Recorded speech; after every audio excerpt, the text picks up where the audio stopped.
Grandes linhas da psicologia, assim como grandes psicólogos, filósofos, estudiosos já nos trazem. Nós não nascemos com uma folha em branco e tampouco somos uma tábua rasa. Nós todos trazemos uma essência, nós todos trazemos um bocado de luz ao mundo.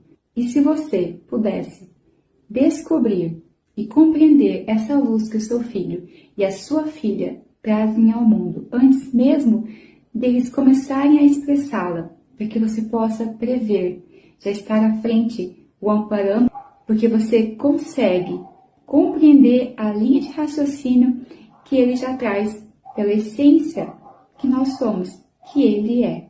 Se você desejar conhecer um pouquinho mais sobre esse universo da essência, esse universo que é o ser, eu convido você a estar aqui comigo. Então é isso, gente. Nós nos vemos aqui essa semana. Um grande abraço para vocês e nós nos vemos já já.